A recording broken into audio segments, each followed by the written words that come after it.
دل ٹھکانا میرے حضور کا ہے، دل ٹھکانا میرے حضور کا۔ نحمده ونصلي ونسلم على سيدنا ومولانا محمد رسوله النبي الأمين المكين الحنين الكريم الرؤوف الرحيم، أما بعد، فأعوذ بالله من الشيطان الرجيم، بسم الله الرحمن الرحيم۔ يا أيها الذين آمنوا لا تتخذوا آباءكم وإخوانكم أولياء إن استحبوا الكفر على الإيمان ومن يتولهم منكم فأولئك هم الظالمون۔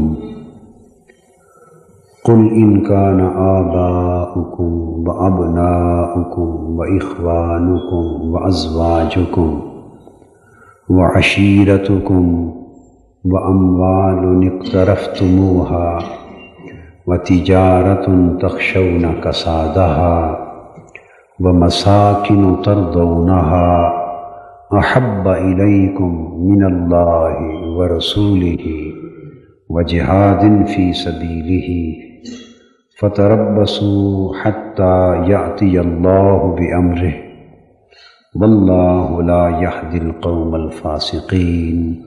صدق الله مولانا العظيم۔ معزز خواتین و حضرات اور عزیزان گرامی قدر، اللہ رب العزت کا شکر ہے جس کی توفیق سے ہمیں نعمت ایمان نصیب ہوئی، اور اللہ جل مجدہ کی بارگاہ میں التجا ہے کہ ہمیں اس نعمت ایمان کی قدر و قیمت کو سمجھنے اور اس کا حق ادا کرنے کی توفیق مرحمت فرمائے۔ پچھلے جمعۃ المبارک سے ہم نے سابقہ موضوع یعنی قرآن اور سلسلہ نور کا موضوع ختم کرنے کے بعد سورہ توبہ کا بیان شروع کیا تھا، اور پچھلے خطاب جمعہ میں سورہ توبہ کی بعض آیات کریمہ کے حوالے سے میں نے جہاد فی سبیل اللہ کا وہ پہلو بیان کیا تھا جس میں اللہ کے دین کے لیے اور اللہ کی رضا کے لیے جان کی قربانی کس قدر اجر، فضیلت اور درجے کی بات ہے۔ آج اس جہاد ہی کے دوسرے پہلو کا ذکر ہے، اور جو آیہ کریمہ میں نے تلاوت کی آیت نمبر 23 اور 24 اور اس کے بعد آگے بھی مختلف آیات مبارکہ کے حوالے سے ہم مضمون کو واضح کریں گے۔ یہ بیان زیادہ تر اسی سورہ توبہ پر مشتمل ہوگا۔ اس میں اللہ تبارک و تعالی نے ہمیں ایمان کی قیمت سمجھائی ہے۔ حق یہ ہے جو نعمت کسی کو راہ چلتے مل جائے، بغیر محنت، مشقت اور تکلیف و مصیبت کے جو نعمت مل جائے اس نعمت کی قدر نہیں ہوتی۔ جس شخص نے کبھی گرمیوں کے سخت موسم میں ننگے پاؤں دھوپ پر ریتلے میدان میں چل کے نہ دیکھا ہو، اسے ٹھنڈے سائے کی قدر و قیمت کا اندازہ نہیں ہوتا۔ جو شخص گرمیوں میں کبھی پیاس کی شدت سے نہ گزرا ہو، اسے اللہ کے دیے ہوئے ٹھنڈے پانی کی نعمت کی قدر کا اندازہ نہیں ہوتا۔ جس نے حالت بیماری میں کبھی بستر پہ پاؤں نہ رگڑے ہوں، اسے صحت اور تندرستی کی نعمت کی قدر معلوم نہیں ہوتی۔ اور ہمارا بالعموم یہ حال ہے کہ وہ لوگ جنہیں والدین کی نعمت میسر ہے، انہیں یہ اندازہ نہیں کہ ماں باپ کی نعمت کتنی بڑی قیمت ہے۔ اس کا اندازہ ان کو ہے جن کے سروں سے ماں باپ کا رحمت برا سایہ اٹھ جاتا ہے۔ الغرض نعمت جو میسر ہو اس کی قدر کم ہوتی ہے، اور پھر جو آسانی سے مل گئی ہو بغیر محنت و مشقت کے، اس کی قدر تو اور ہی کم ہو جاتی ہے۔ یہ انسانی فطرت ہے، انسانی کمزوری ہے۔ ہم ان لوگوں میں سے ہیں جنہیں ایمان بغیر محنت کے مل گیا، ایمان بغیر کسی تکلیف اور مصیبت کے مل گیا۔ ہمارے ماں باپ مسلمان تھے، ہم مسلمان والدین کے گھر پیدا ہو گئے اور پیدائشی مسلمان ہو گئے۔ ہمیں ایمان کی نعمت حاصل کرنے کے لیے نہ تو تلواروں کے سائے سے گزرنا پڑا، نہ پتھر اور تیر کھانے پڑے، نہ مصائب و مشکلات میں سے گزرنا پڑا، اور نہ ہجرتیں کرنی پڑی، نہ کاروبار و تجارت ترک کرنا پڑا، نہ بیٹے اور اولادوں کی گردنیں قربان کرنی پڑی۔ ہمیں ایمان ماں باپ کی وجہ سے پیدائشی مل گیا، اس لیے اس عظیم نعمت کی قدر نہیں ہے۔ آپ اپنے بچوں کی مثال لے لیں، آپ صبح سے شام تک دکان پر بیٹھیں، خون پسینہ ایک کریں، لاکھوں روپے کمائیں، مگر خون پسینہ ایک کر کے کمائی کی ہو، پھر خرچ کرنے کا وقت آئے تو اپنا زاویہ نگاہ بھی سامنے رکھ لیں اور اپنے بیٹوں کا حال دیکھ لیں۔ وہ ماں باپ کی کمائی ہوئی دولت بیٹے کو دے دیں، جس نے کبھی آ کر نہ دکان پہ قدم رکھا ہے، نہ فیکٹری میں، نہ ملازمت کی، اس کے ہاتھ میں 10,000 روپے دے دیں، اس کے خرچ کرنے کا رنگ بھی دیکھ لیں، اپنے خرچ کرنے کا رنگ بھی دیکھ لیں، اس لیے کہ اسے دولت بغیر محنت کے مل گئی ہے، یوں ہی باپ نے پکڑا دی، اور آپ نے دولت خون پسینہ ایک کر کے کمائی ہے، اس لیے اس کی قدر مختلف ہے۔ مجھے ایک بات یاد آ گئی، ابا جی قبلہ رحمۃ اللہ تعالی علیہ نے مجھے ایک بار درس دیتے، سبق دیتے ہوئے ایک حکایت، ایک مثال کے طور پہ بیان فرمائی تھی۔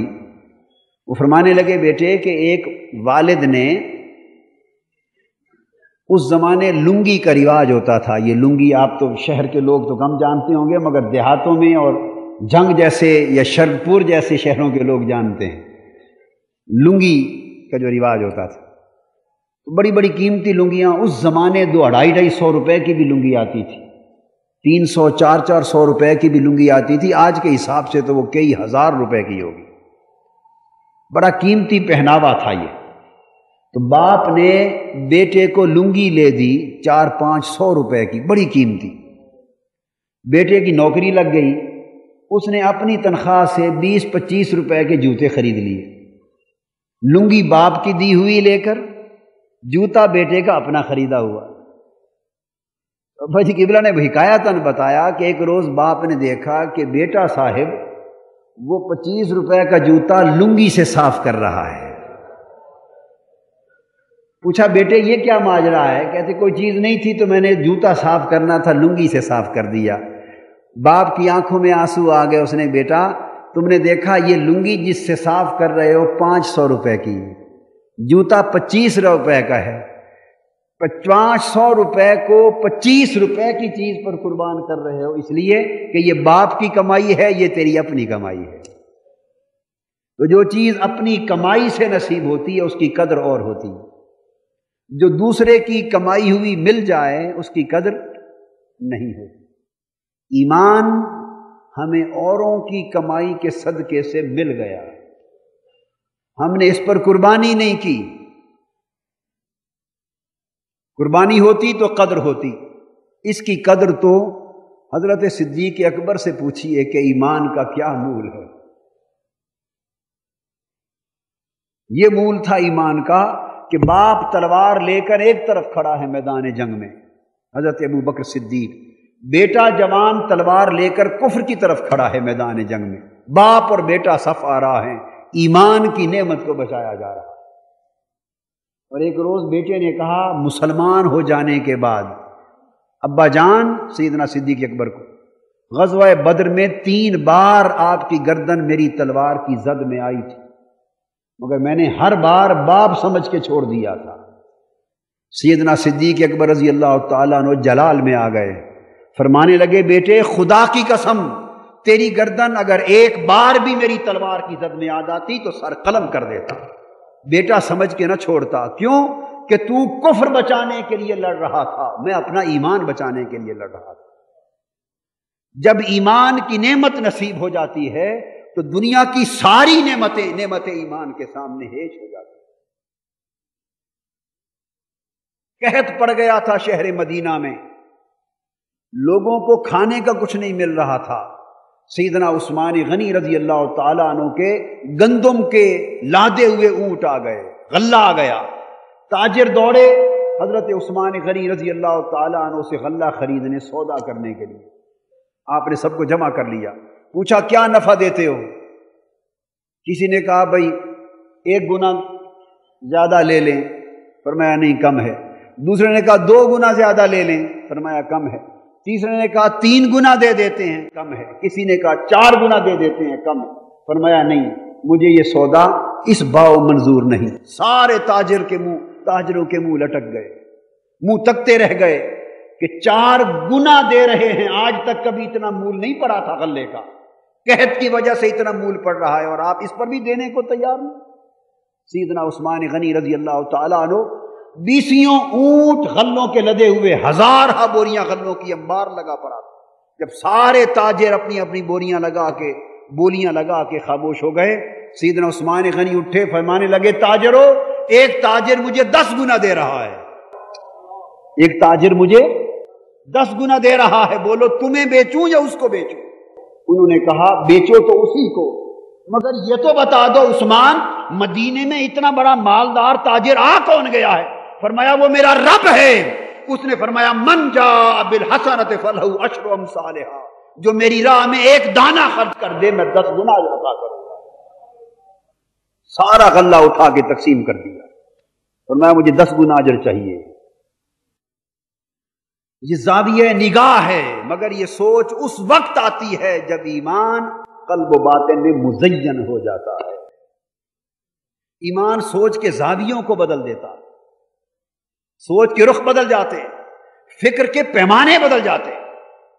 اللہ رب العزت ایمان کے باعث فکر کے ان پیمانوں کو بدلنے کے لیے فرما رہے ہیں، یا ایھا الذین آمنوا، اے ایمان والو سنو، تمہیں کیا خبر کہ وہ یہ نعمت ایمان جو میں نے تمہیں عطا کر دی، اس کی قدر و قیمت کیا ہے، اس کا مول کیا ہے، اس کی عظمت کیا ہے؟ آؤ تمہیں بتاؤں کہ ایمان کیا ہے۔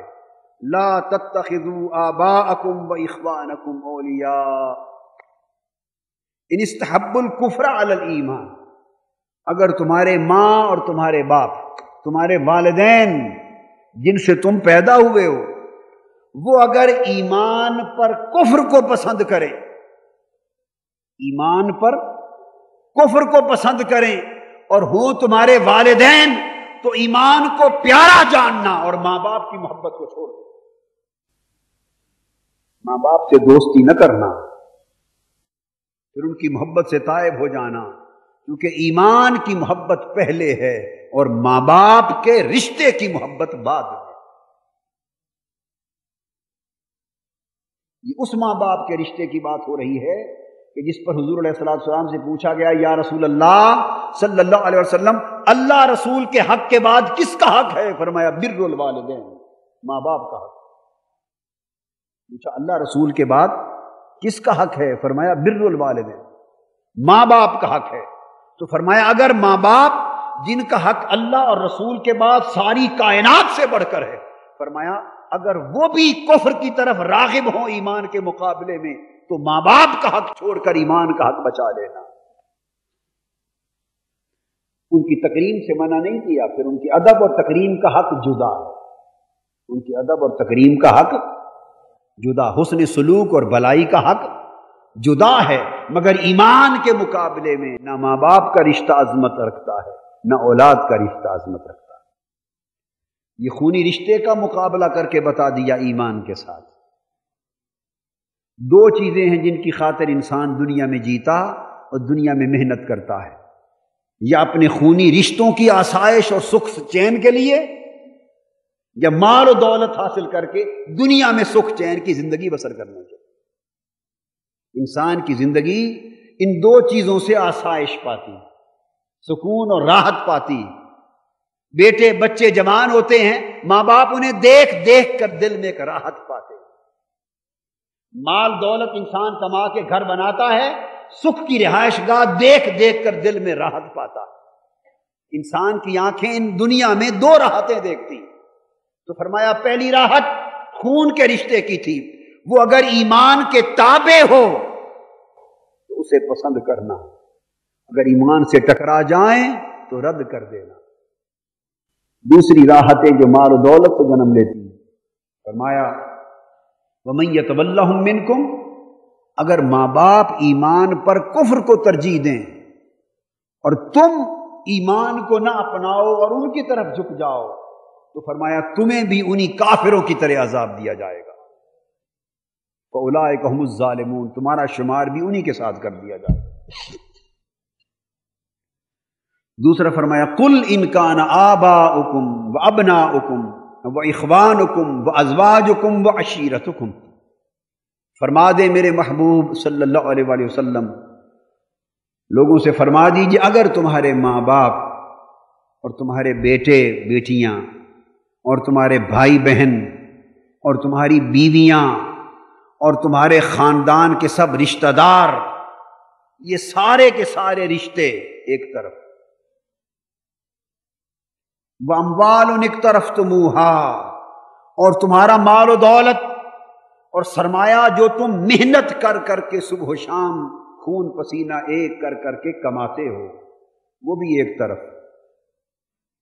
وَتِجَارَةٌ تَخْشَوْنَ كَسَادَهَا، اور تمہارا کاروبار، تمہاری تجارت جس میں تمہاری جان لٹکی رہتی ہے اور تمہیں اس میں گھاٹے کے پڑ جانے کا خدشہ رہتا ہے کہ کہیں سودے میں نقصان نہ ہو جائے، وہ تجارت جس کے گھاٹے سے ڈرتے رہتے ہو.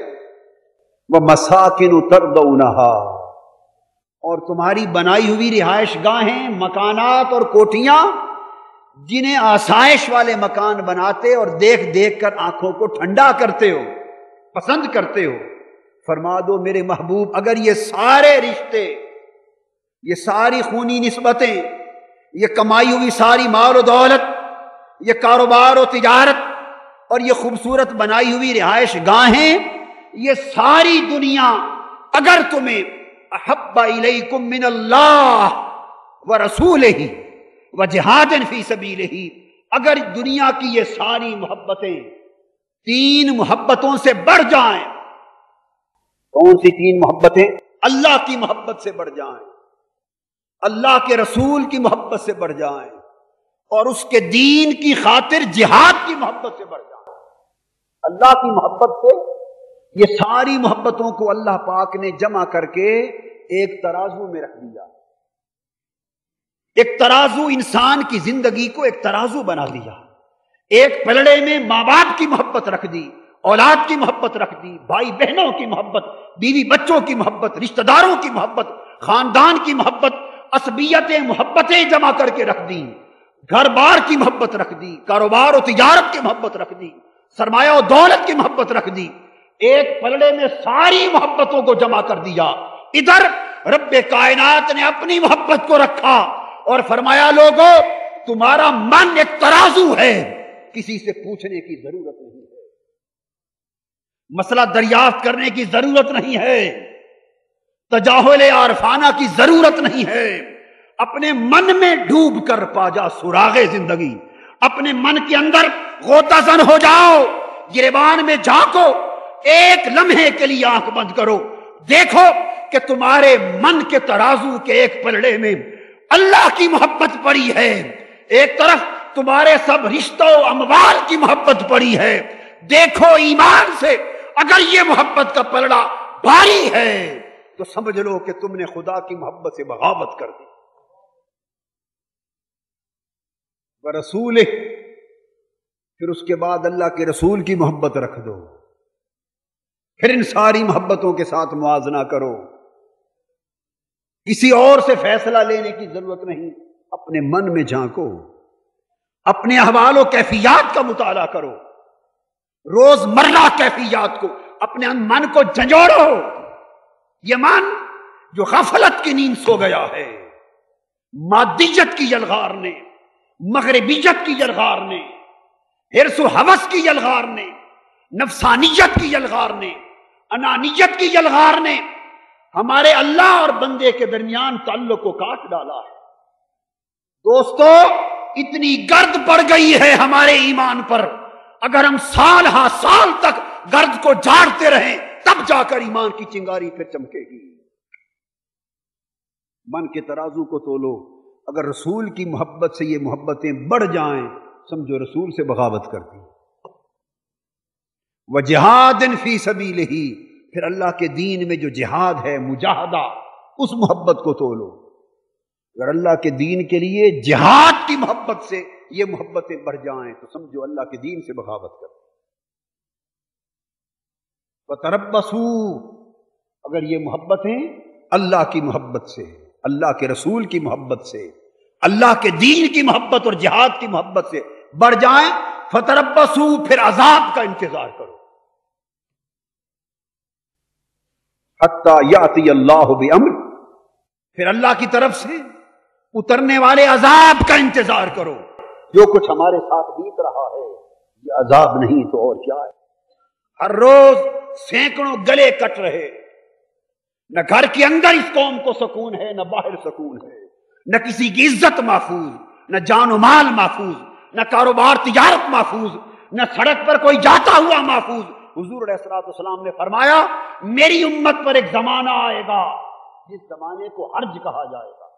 کیا حرج؟ صحابہ کرام نے پوچھا آقا وہ زمانہ حرج کیا ہوگا؟ فرمایا کثرت القتل، میری امت میں قتل بڑھ جائیں گے۔ اور آقا اس قتل کی کیفیت کیا ہوگی؟ فرمایا کیفیت یہ ہوگی نہ مارنے والے کو پتا ہوگا کہ میں اس غریب کو کس لیے قتل کر رہا ہوں، اور نہ مرنے والے کو پتا ہوگا کہ کس جرم کی پاداش میں قتل کیا گیا ہو۔ یعنی اجرتی قاتل ہوں گے۔ کیا؟ اجرتی قاتل ہوں گے اور اجتماعی قتل ہوں گے۔ ہر روز ایک یلغار سے 10 قتل ہو رہے ہیں، کسی راہ چلتے مقتول کو خبر نہیں کہ میں کس جرم میں مارا گیا، اور مارنے والوں کو خبر نہیں کہ اس نے میرا بگاڑا کیا تھا، میں کیوں مار رہا ہوں۔ قاتل اجرت پر ہے، مقتول مظلوم ہے۔ یہ زمانہ حرج۔ حضور علیہ السلام سے پوچھا گیا آقا اس فتنے کے زمانے میں ایمان کس کا بچے گا؟ کون لوگ اچھے ہوں گے؟ فرمایا جب یہ فتنے کا دور آ جائے تو ایمان ان کا بچے گا بنفسہ ومالہ، صرف وہ شخص ایمان بچا لیں گے کہ جو اللہ کے دین کے لیے اللہ کی راہ میں اپنی جان اور اپنا مال اللہ کے دین میں خرچ کرتے ہوئے جہاد کر دے گا، ان کا ایمان بچ جائے گا، وہ محفوظ ہو جائیں گے۔ فرمایا جب یہ وقت آ جائے انتظار کرو میرے عذاب کا۔ واللہ لا یہدی القوم الفاسقین، فرمایا اللہ فاسق لوگوں کو جو میرا حکم نہیں مانتے، وہ فاسق لوگ ہیں، اللہ ان کو ہدایت نہیں دے گا۔ پھر آگے چل کے جھنجھوڑا، فرمایا کہ یہ لوگ اللہ کے دین کی چراغ کو بجھانا چاہتے، یریدون ان یطفئوا نور اللہ بافواہہم وَيَأْبَى اللَّهُ إِلَّا أَن يُتِمَّ نُورَهُ وَلَوْ كَرِهَ الْكَافِرُونَ۔ عالم کفر اللہ کے دین کے چراغ کو بجھانا چاہتا ہے۔ ابو جہل اور ابو لہب کا دور تھا، تب بھی کفر دین اسلام کے چراغ کو بجھانا چاہتا تھا۔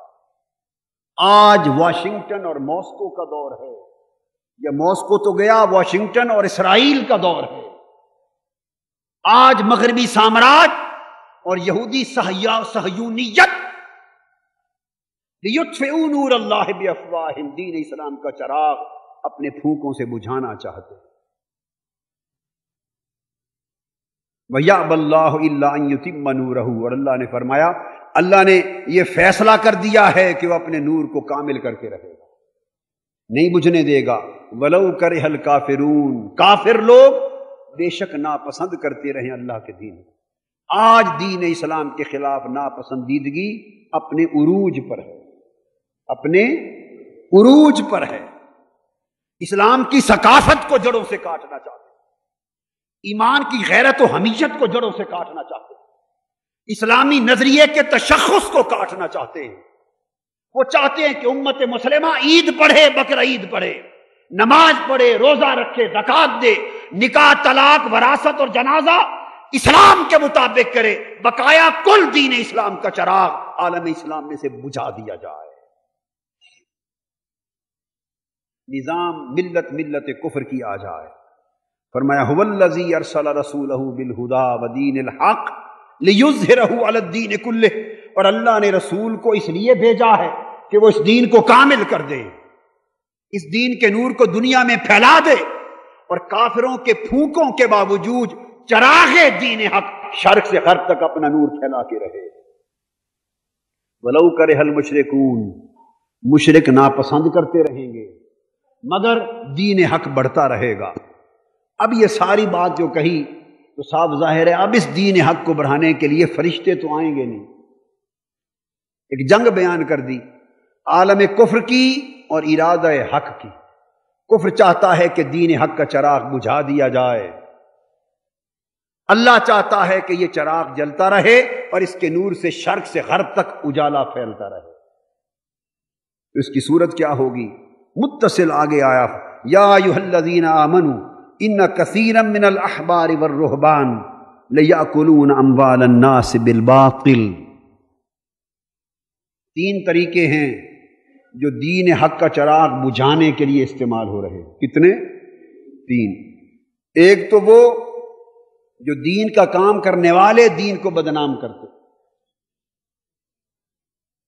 دین و مذہب کا کام کرنے والے بدنام کرتے ہیں، اور فرمایا بہت سارے عالم اور بہت سارے درویش صفت لوگ جنہوں نے لبادے درویشی کے، پیری فقیری کے اوڑھ رکھے، اور بہت سارے عالم جنہوں نے لبادہ اسلام کی تبلیغ کا اوڑھ رکھا ہے۔ لیأکلون اموال الناس بالباطل، وہ لوگوں کے اموال حرام طریقے سے کھاتے ہیں، ناجائز کھاتے ہیں، بٹورتے ہیں، اور حق پر خرچ کرنے کی بجائے ہضم کر جاتے ہیں، اور دوزخ کے عذاب سے اور دوزخ کی آگ سے اپنے پیٹ کو بھرتے ہیں، اور اللہ کے دین پر خرچ نہیں ہوتا۔ ایک بات۔ دوسرا فرمایا وہ طاقتور لوگ جو کفر کے نمائندے ہیں، جو کفر کے نمائندے ہیں، وہ یصدون عن سبیل اللہ، وہ لوگوں کو اللہ کے دین کی طرف آنے سے روکتے ہیں۔ یہ دوسرا طریقہ، اللہ کے دین کی طرف آنے سے روکتے ہیں۔ اب جو کچھ ہمارے گھروں میں آ گیا ہے، گھر بیٹھے کفر و لادینیت اور فحاشی اور عریانی کا جو دورہ ہے، یہ یصدون عن سبیل اللہ کا منظر گھر گھر دکھائی دے رہا ہے۔ ذہنوں کا دین سے دور کیا جانا، ایمان کی قدروں سے دور کیا جانا، اخلاقی شرم اور حیا سے دور کیا جانا، دلوں میں ایمان کی نسبت سے بے غیرتی کا پیدا کر دیا جانا، یہ ایک ایک قدم آنے والی نسلوں کو دین کی راہ سے ہٹانے کے مترادف ہے۔ یہ دوسری صورت۔ ایسی صورت میں کیا فرمایا کہ پھر اس کا توڑ ایک ہی ہوگا کہ وہ لوگ، اللہ نے فرمایا جن کو میں نے مال و دولت دیا ہے، جب دین حق کا چراغ بجھانے کے لیے ہر طرف سے آندھیاں چل رہی ہوں گی، دین حق کا چراغ بجھانے کے لیے ہر طرف سے طوفان بپا ہوں گے، اندرونی اور بیرونی سطح پر دین اسلام کے خلاف سازشیں ہوں گی، تو اے ایمان والو جن کو میں نے مال و دولت دیا ہے اس دین حق کا چراغ جلائے رکھنے کے لیے، اور اس کا نور شرق سے غرب تک پھیلائے رکھنے کے لیے میں تم میں سے کچھ خوش نصیب چنوں گا، انہیں توفیق دوں گا کہ تم اپنا مال میرے دین کے چراغ کے جلانے پر خرچ کرتے رہو۔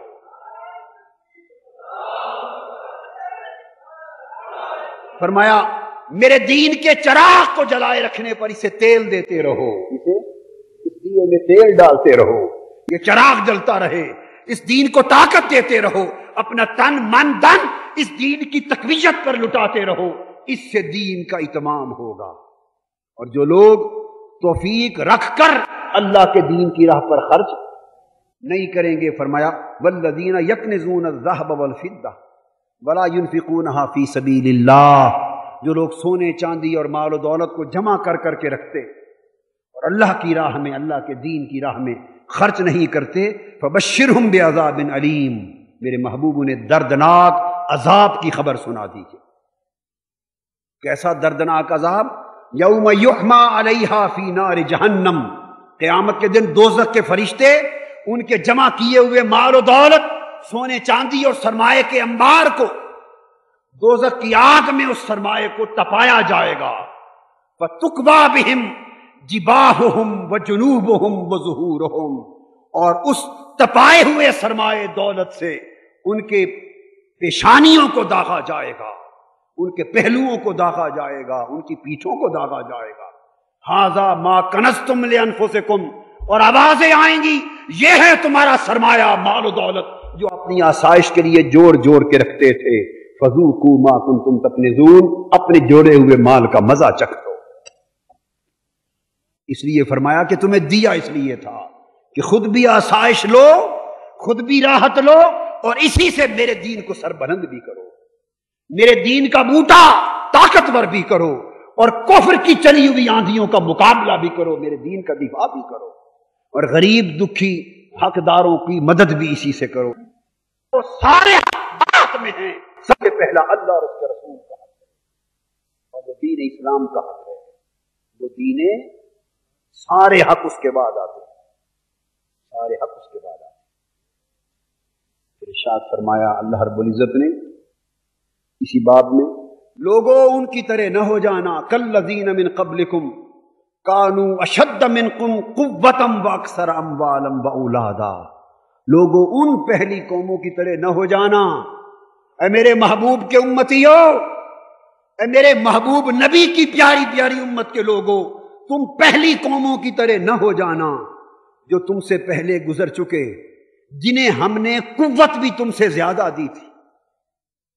قوم سمود کو پڑھو، قوم عاد کا حال دیکھو، مدین والوں کو دیکھو، قوم ہود کو دیکھو، قوم صالح کو دیکھو، ان کے حوال قرآن میں پڑھو، وہ قوت و طاقت میں بھی تم سے بڑے تھے، پہاڑوں کی چوٹیوں پر محل تراشتے،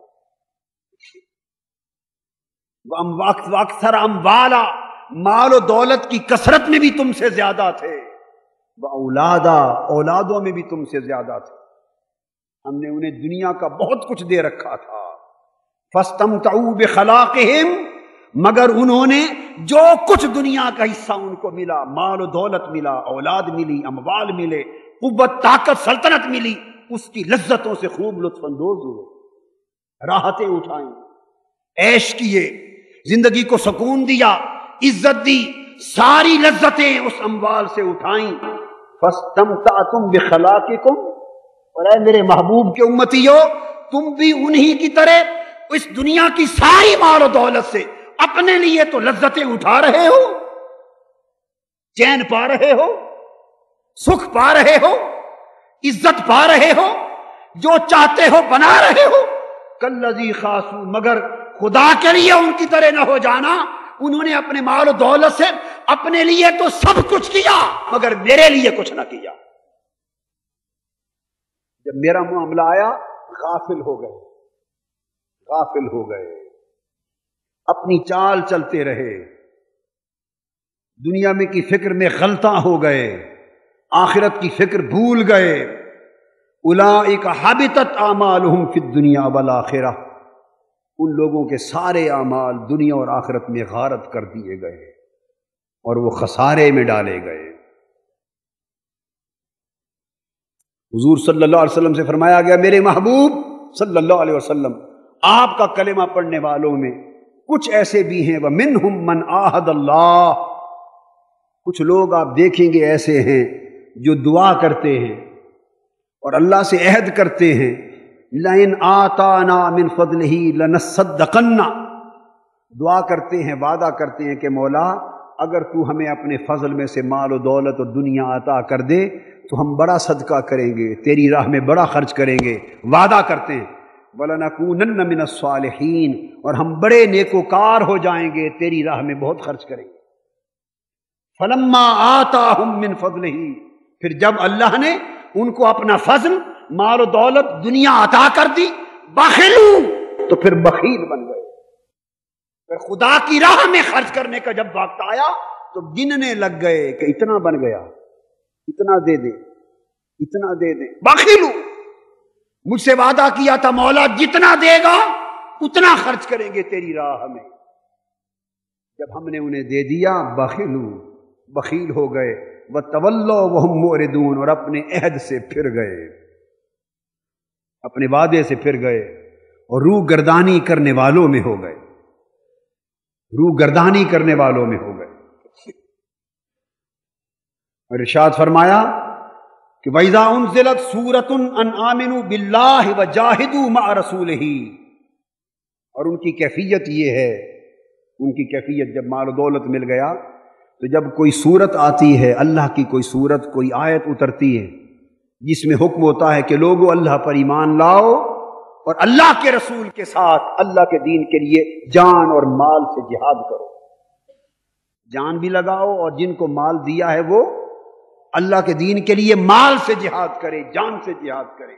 فرمایا استأذنک اولو الطول منہم، ان میں سے جو مالدار لوگ ہیں، جو اہل ثروت، جو مالدار لوگ ہیں، وہ بہانے بنا کر آپ کے پاس آتے ہیں اور کہتے ہیں ہماری کچھ مجبوریاں ہیں، ہمیں اجازت دے دیں، ہمیں رخصت دے دیں۔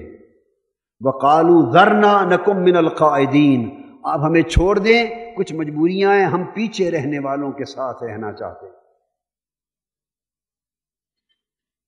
اور فرمایا اس کے برعکس یہ ایک طبقہ ہے، اور فرمایا میرے محبوب آپ کی پیاری امت میں ایک خوش نصیب مومنوں کا وہ طبقہ بھی ہے۔ اب دوسرے طبقے کا ذکر ہو رہا ہے، لَٰكِنَّ الرَّسُولَ وَالَّذِينَ آمَنُوا مَعَهُ، مگر رسول کی ذات اور رسول پر ایمان لا کر رسول کی معیت میں، محبت میں، تعلق میں آ جانے والے لوگ ایسے ہیں، جاہدوا باموالہم وانفسہم، وہ ایمان لائے اور پھر رسول کے ساتھ اللہ اور اللہ کے رسول کے دین پر اپنے مال بھی قربان کر دیے اور اپنی جانیں بھی قربان کر دی۔ آپ ایک نقطہ ہر جگہ دیکھیں گے، ہر جگہ جہاں ذکر آئے گا جہاد کا تو جاہدوا باموالہم کا ذکر پہلے، وانفسہم کا ذکر بعد میں ہوگا۔ اپنے مال سے جہاد کرتے اور اپنی جان سے جہاد کرتے، جان کا جہاد بعد میں اور مال کا جہاد پہلے، حالانکہ جان لٹانا مال سے بھی اونچا درجہ رکھتا ہے، مگر اس کو بعد میں ذکر کیا۔ کیوں؟ اس لیے کہ جان سے جہاد کرنے کا موقع تو کبھی کسی خوش نصیب کو نصیب ہوگا، وہ ہر روز تھوڑا نصیب ہوتا ہے۔ میدان جنگ میں اترنا اور اللہ کے دین کے لیے جان دے دینا، یہ تو ایسا موقع ہے کہ کبھی نصیب ہوگا۔ تو فرمایا جو موقع کبھی نصیب ہوگا اس کا ذکر، اس کا موقع تو جب آئے گا دیکھا جائے گا، کون اس معیار پہ پورا اترتا ہے اور کون پورا نہیں اترتا۔ مگر جہاں تک اللہ کے دین کے لیے مال خرچ کرنا ہے، فرمایا لوگوں یہ تو وہ موقع ہے کہ ہر وقت ہر شخص کو میسر ہے، جس کو جتنا دیا ہے وہ اتنا خرچ کر سکتا ہے۔ اس لیے فرمایا اللہ کی راہ میں اس کے دین پر جہاد کرنے والوں، جہاد کا پہلا مطالبہ جہاد بالمال ہے، پھر جہاد بالنفس۔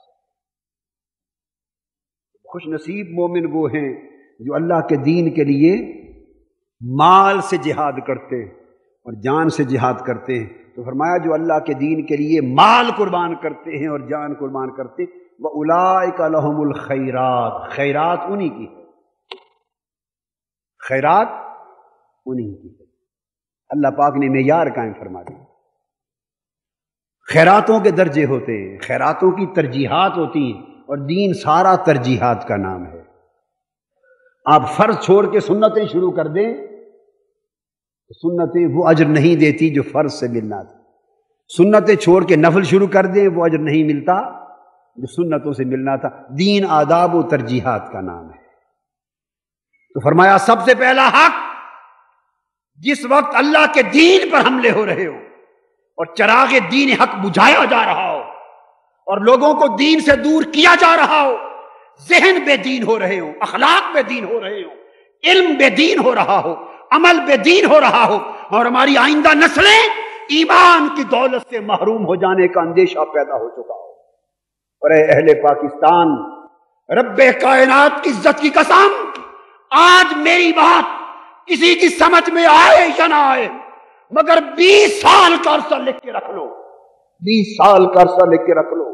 اگر زندگی نے ساتھ دیا تو میں آپ سے پوچھوں گا، 20 سال انتظار کرو، اگر دین اسلام کے حق میں ہماری بے حسی کا عالم یہی رہا، اگر دین مصطفیٰ اور ایمان کے بچاؤ کے لیے ہماری لا تعلقی کا عالم یہی رہا اور ہماری ترجیحات یہی رہی، 20 سال کے بعد چراغ لے کر ایمان تلاش کیا جائے گا۔ اگلی نسلوں کے سینوں سے دین کو تلاش کیا جائے گا۔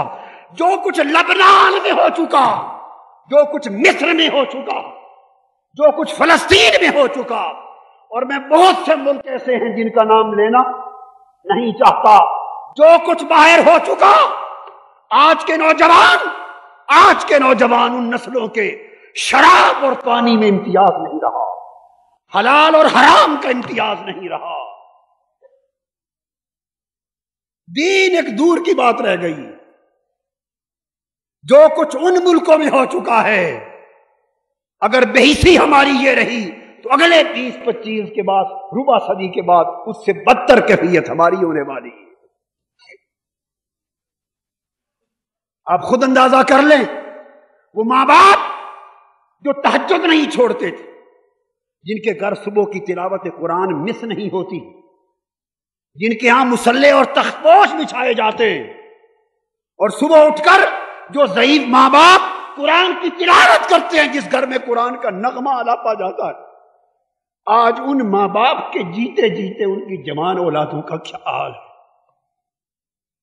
ہے؟ ماں باپ کو جرأت کہ وہ جوان بیٹے کو بستر سے اٹھا کر نماز کے لیے کھڑا کر دیں گے،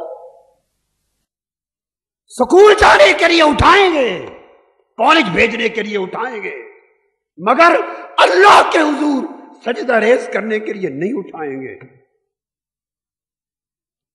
فحاشی کا حملہ ہو گیا ہماری زندگیوں پر، عریانی کا حملہ ہو گیا، بد اخلاقی کا حملہ ہو گیا، دین سے دوری کا حملہ ہو گیا۔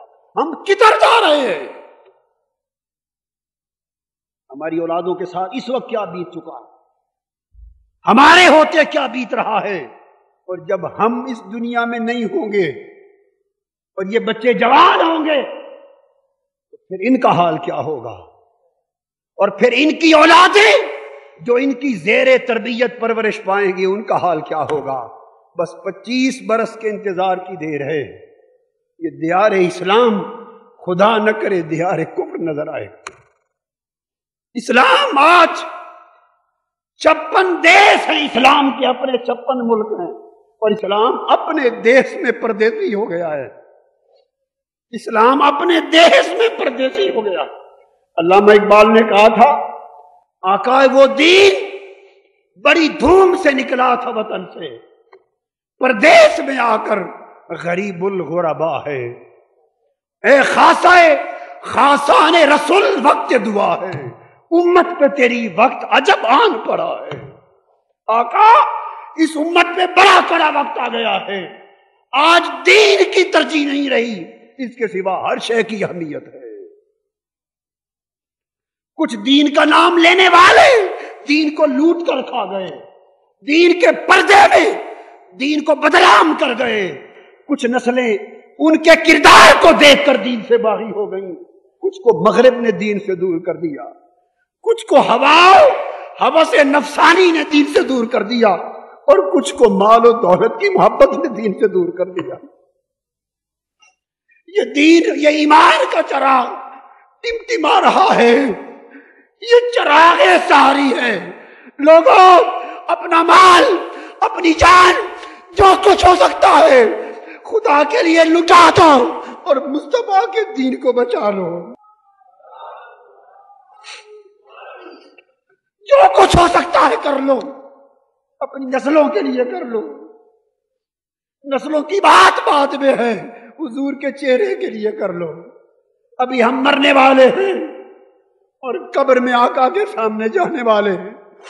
حضور کو خبر ہے، اللہ کو خبر ہے، پوچھیں گے چلو اس شخص کے پاس تو کچھ نہ تھا، میرے بندے، حضور فرمائیں گے میرے امتی، تجھے تو مولا نے بہت کچھ دیا تھا، تو نے تو بہت کچھ دیا تھا، تو میرے دین کے کئی چراغ چلا سکتا تھا، تو نے کیوں نہ کیا؟ محنت کا وقت ہے، اس دور فتن میں جہاد کی ضرورت ہے، اور جہاد سب سے پہلا جہاد بالمال ہے۔ فرمایا خیرات انہی کی ہے جو اللہ کے دین کو بچا لیں گے، باقی خیراتیں اس کے بعد ہیں، باقی خیراتیں اس کے بعد ہیں۔ وَأُولَٰئِكَ هُمُ الْمُفْلِحُونَ، اور یہی لوگ فلاح پانے والے ہیں۔ پھر ارشاد فرمایا باری تعالیٰ نے، ایسے لوگ بھی ہیں وَمِنَ الْأَعْرَابِ مَن يَتَّخِذُ مَا يُنْفِقُ مَغْرَمًا۔ دوستو قرآن اترا تو 1400 سال پہلے تھا، مگر باتیں آج کی کرتا ہے۔ قرآن پرانا نہیں ہے۔ فرمایا میرے محبوب صلی اللہ علیہ وسلم، اس وقت اعراب کی بات تھی، دیہاتی لوگوں میں سے، ہماری بات بھی ہو رہی ہے۔ ان گواروں میں سے کچھ وہ ہیں کہ انہیں جب کہا جائے اللہ کے دین پر خرچ کرو، دین اسلام کے لشکر پہ خرچ کرو، دین اسلام کو تقویت پہنچانے پر خرچ کرو، یتخذ ما ينفق مغرما، اسے جرمانہ سمجھتے ہیں، اسے جرمانہ سمجھتے ہیں۔ حضور صلی اللہ علیہ وآلہ وسلم سے ایک صحابی نے درخواست کی تھی، آقا دعا فرمائیں اللہ میرے رزق میں برکت دے۔ اس کے پاس چند بکریاں تھیں، رزق میں برکت دے۔ آقا خاموش ہو گئے تھے۔ اس نے پھر اصرار کیا، حضور خاموش رہے، وہ سب کچھ دیکھ رہے تھے۔ اس نے پھر اصرار کیا، آقا نے دعا فرما دی اللہ تیرے رزق میں برکت دے۔ وہ ہر روز پنجگانہ نماز حضور علیہ السلام کی ابتدا میں پڑھتا اور صبح و شام آقا کا دیدار کرتا تھا۔ اس کے رزق میں برکت ہو گئی، بکریاں بڑھ گئیں، مویشی بڑھ گئے۔ وہ گھر جس میں رکھتا تھا مویشی وہ تنگ پڑ گیا۔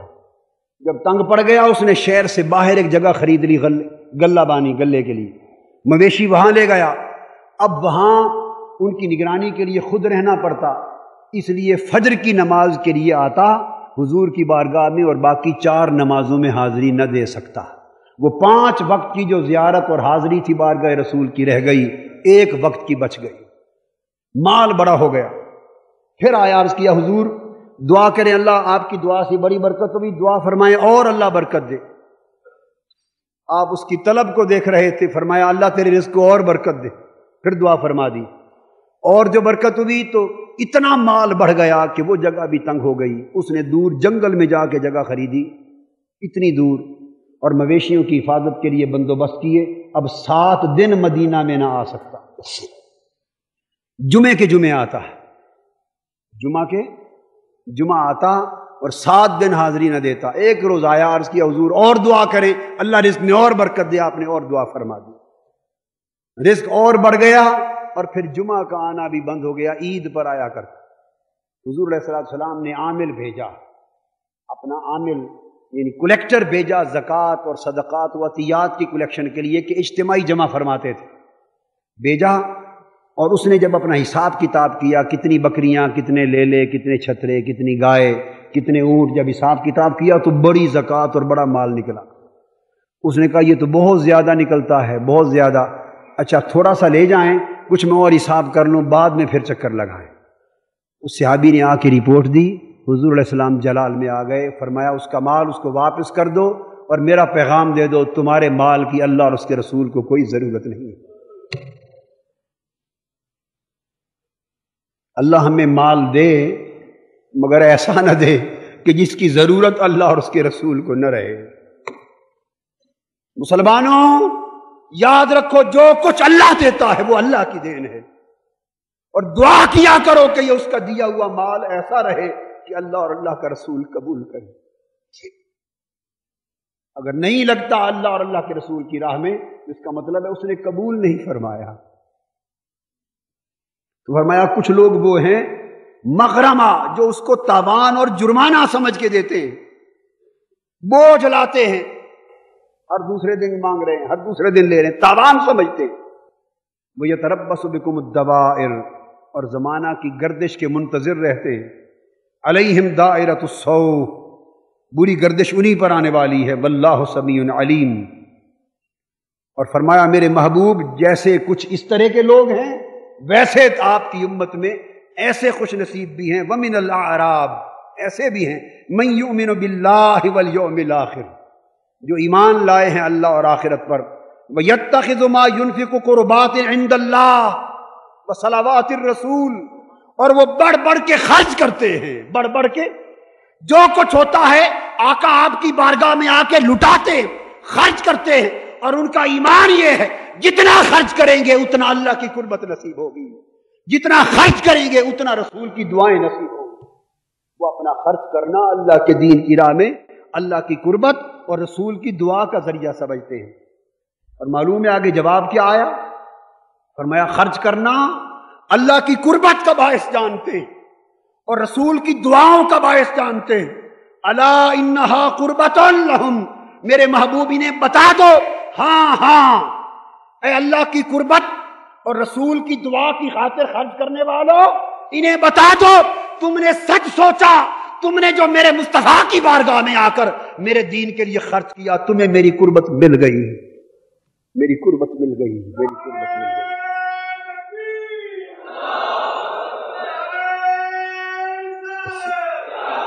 ہاں بتا دو اس سے میری قربت مل گئی، اور ساتھ یہ بھی بتا دو ارے میری راہ میں، میرے دین پر، میری رضا پر، میرے امر پر مال خرچ کرنے میں تأمل کرنے والوں کیوں کرتے ہو؟ ان اللہ اشترى من المؤمنین انفسهم واموالهم بان لهم الجنہ، اے مومنوں تم نے کلمہ پڑھا ہے اور تم نے کلمے کا مفہوم نہیں سمجھا۔ جس دن لا الہ الا اللہ محمد رسول اللہ کا کلمہ تم نے پڑھ لیا تھا، اسی کلمہ کے ساتھ تمہارے اور میرے درمیان ایک سودا ہو گیا تھا۔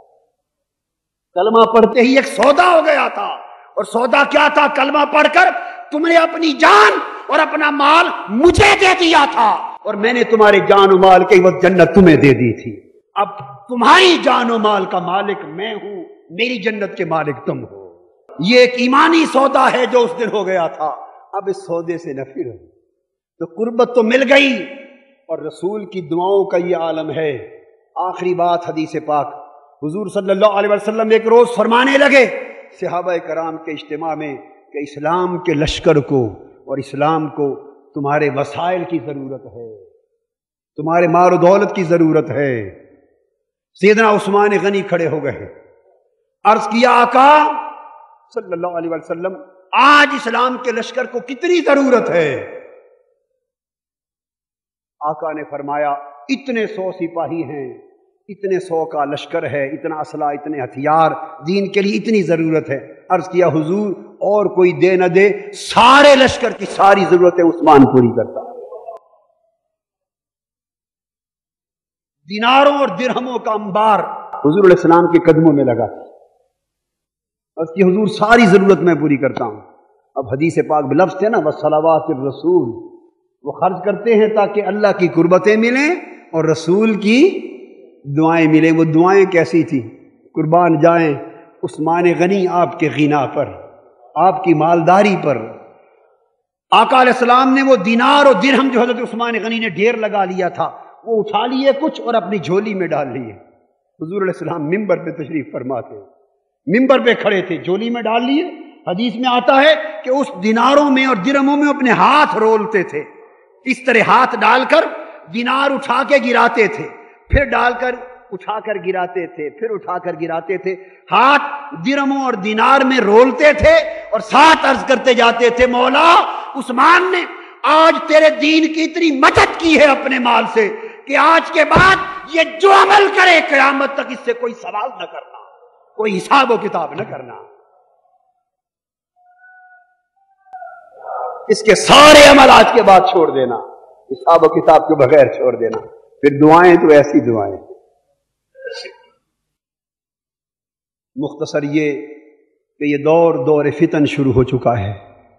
حضور صلی اللہ علیہ وآلہ وسلم نے قرب قیامت سے مراد کوئی 10 20 25 سال کا عرصہ نہیں ہوتا، وہ قرب کی مدت تو اللہ بہتر جانتا ہے، مگر وہ علامتیں، وہ فتنے جن کا ذکر آقا علیہ السلام نے فرمایا، میں آپ کو بتا رہا ہوں وہ دور فتن۔ آقا نے فرمایا 3 فتنوں کے دور آئیں گے قیامت سے قبل، پہلا دور فتن شروع ہو چکا ہے۔ میں ذمہ داری سے بتا رہا ہوں، حضور علیہ السلام نے فرمایا انہا ستکون فتن ثم تکون فتن ثم تکون فتن، میری امت میں فتنوں کا دور آئے گا، اس کے بعد ایک اور فتنوں کا دور آئے گا، پھر تیسرا فتنوں کا دور آئے گا۔ قیامت سے پہلے 3 ادوار آئیں گے فتن کے، اور میں بتا رہا ہوں کہ پہلا دور فتن شروع ہو چکا، پہلا دور فتن شروع ہو چکا۔ اس دور فتن میں حضور علیہ السلام نے فرمایا ایمان اسی کا بچے گا، اچھے اور بھلے لوگ وہی ہوں گے جو اللہ کے دین کے بچاؤ کے لیے اپنی جان اور اپنا مال دونوں لے کر اللہ کے دین کے لیے جہاد شروع کر دیں گے، اور جو غفلت کی نیند سے اٹھ جائیں گے۔ مسلمان بھائیوں، ہمیں غفلت کی نیند سے بیدار ہو جانا چاہیے اور اپنی جان و مال کی نعمتیں اللہ کے دین کے بچاؤ کے لیے اور اس کی اقامت کے لیے لٹا دینی چاہیے۔ اسی سے ہمارے ایمان کی حفاظت ہے، اسی سے پوری امت کے ایمان کی اور اگلی نسلوں کے ایمان کی حفاظت ہے۔ اللہ تبارک و تعالی ہمارے حال پہ لطف و کرم فرمائے اور ہمارے ایمان کی حفاظت فرمائے۔ وما علینا الا البلاغ۔ دل ٹھکانا میرے حضور کا ہے، دل ٹھکانا میرے حضور کا ہے، ارے جلوہ خانہ میرے حضور کا ہے، جلوہ خانہ میرے حضور کا ہے، دل ٹھکانا ہر زمانے کی آپ نعمت ہے، ہر زمانے